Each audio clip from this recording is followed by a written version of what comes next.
Hey folks, Mitra Lundy here, your trainer and coach. Chances are if you are watching this video, you know that already. But if you are seeing me for the very first time, I want to formally introduce myself.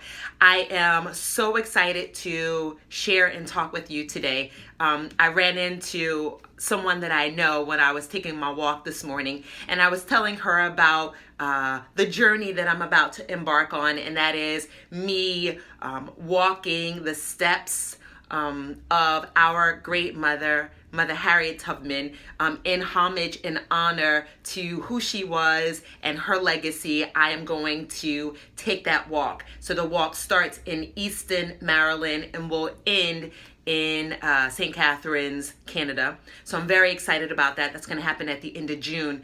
And what's so crazy is that not only is it a physical journey, but it's mental, it's emotional, it is spiritual, like all of it's involved. Anyway, I couldn't wait to put this video together for you because I am so emotionally stirred, and I'm going to try and contain it all. I know you guys don't know me up close and personal. I promise I am not crazy. I am just excited and inspired and so just like mind blown. Anyway, I got an email today from someone who is fantastic in my eyes. I'm reading her book right now. I don't know her personally, but I did reach out via email to her. She is the author of Bound for the Promised Land. Her name is Kate Clifford Larson, and I sent her an email thanking her for the book and for the maps that she has in the book that are guides for me to use on this journey to help me go from Maryland to Canada. They're not so specific, so I'm also having to use an atlas and roadmap and Google Maps, but I was thanking her. I wasn't sure if she was going to respond back to me, but this morning I got an email, and I swear when I looked at the email and it said Kate Larson, I was so excited. It was like she was a rock star and she was responding back to little old me. I was so excited.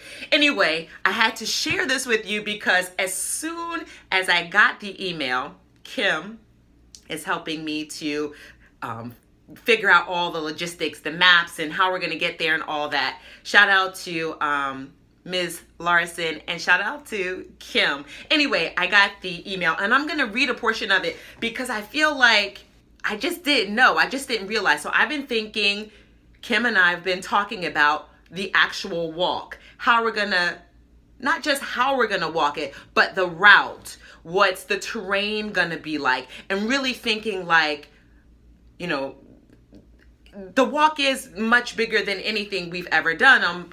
I'm estimating somewhere around 600 miles. And a couple weekends ago, we drove the route that we thought we were going to take. Well, when I reached out to Kate, I gave her an idea of where we were going to start, and she made some suggestions. And I'll just read a little bit of what she says. She says, I suggest start your route at the Harriet Tubman Underground Railroad byway. The byway in Maryland is 126 miles, and it weaves its way through her birthplace, childhood, where she was a young adult, and later Underground Railroad missions in Dorchester and Caroline counties, including Popular Neck, which is the plantation close to the Choptank River. Anyway, the byway travels into the Delaware at Sandtown and heads 90 miles through Camden, Dover, Newcastle, Wilmington, Delaware, and then it continues into Pennsylvania. Well, fast forward, in her second paragraph, she says to me, Tubman traveled from Philadelphia to New York City, where she received help from Sidney Gay, Oliver Johnson, and Louis Napoleon. Okay, that part's fine. Totally get it. From there, she took a train to Albany. Now, I had to sit back. Did you hear what I said? Harriet Tubman took a train to Albany.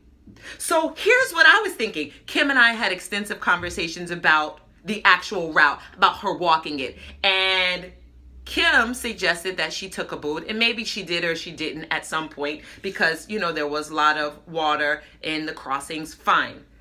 But never did we anticipate that she took a train to Albany. I messed up. I had to actually Google, all right, well, when were trains created? And when was the first modern day train created?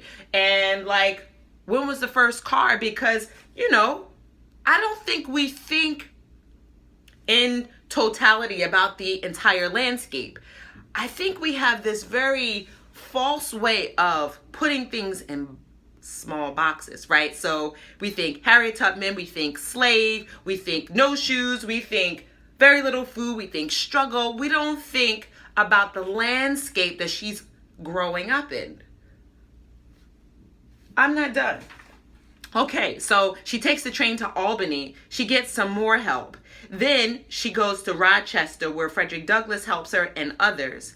And then she takes a train to Niagara Falls. So she takes the train twice. I am so bugged out. Okay, cool. She takes 2 trains. She finally makes her way through Niagara Falls, and then she gets to St. Catharines. There's a new visitor center in Niagara Falls dedicated to the Underground Railroad. And then the name of the church that she went to in St. Catharines was Salem Chapel, a BME church. I did some research. I got it on my board, and I wanted to make sure I hit all the points.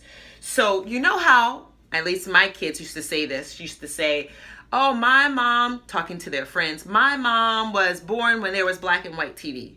Well, I'm a woman of a certain age. I am 42 years old. There was color TV. I mean, I vaguely remember black and white TV, but seriously, there was color TV. I totally feel like I am in that space. There were cars and trains when Harriet Tubman was around. So messed up. Anyway, okay.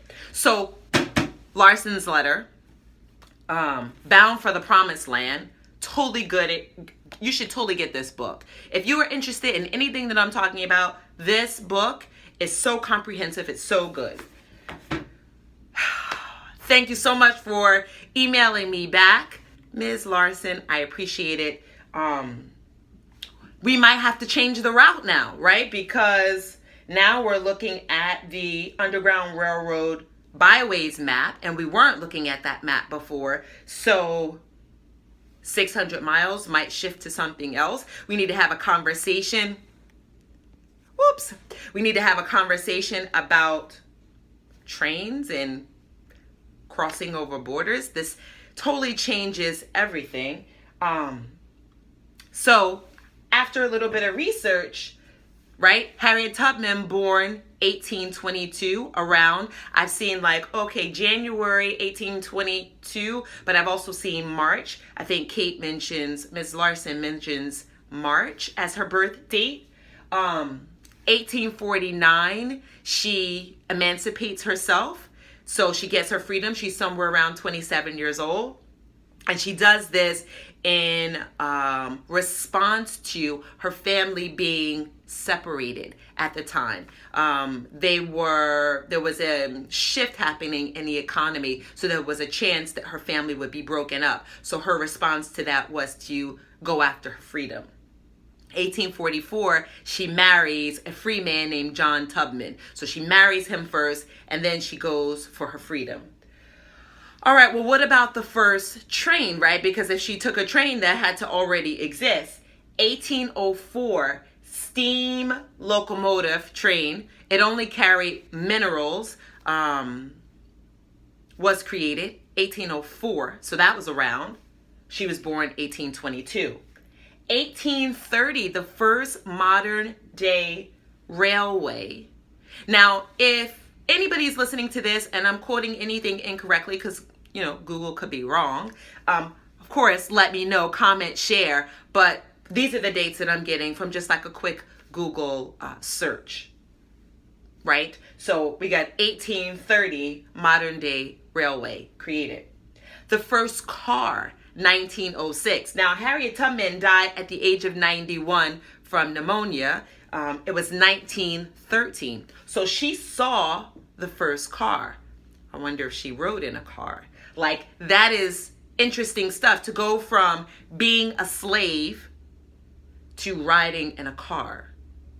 I think we think of these things as not having had any crossover. I mean, like, wow, Harriet Tubman's grandmother, Modesty, they believe was brought here from Africa.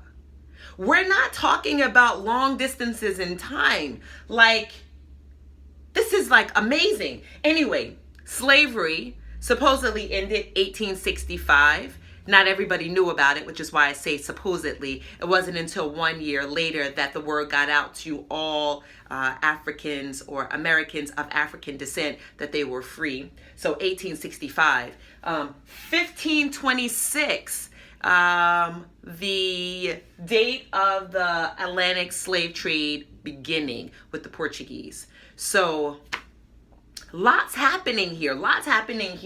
I am so excited to get to know Mother Harriet and her story and her families.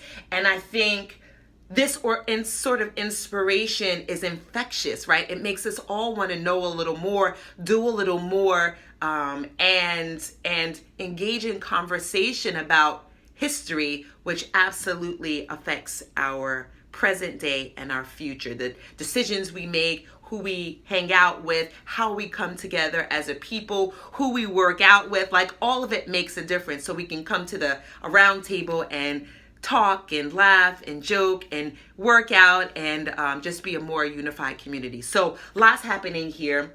Listen, continue to follow me on this journey. It's exciting stuff. I am counting down. We're counting down 30 days to the first part of the walk, which will happen in 3 parts, and that'll be at the end of June. I'm really excited. Today I was going to talk about, foot exercises, but I got this email and I just couldn't hold back. I had to share with you what came across to me. And hey, listen, subscribe to this page, this YouTube channel, so that you can stay with me, engage with me as I walk through this journey on that day, but also leading up to it. I'll be talking about Mother Harriet, her history, her family. I'll be talking about working out and preparing for all of this. I'll be talking about personal self-care, caring for my mind, my body, my spirit, and I want you with me. So thank you. Thank you so much for being here, for subscribing, for checking in every day to see what's going on, what I have to say, and then just engaging in the conversation. I can't wait to talk to you in 24 hours. All right. Peace out.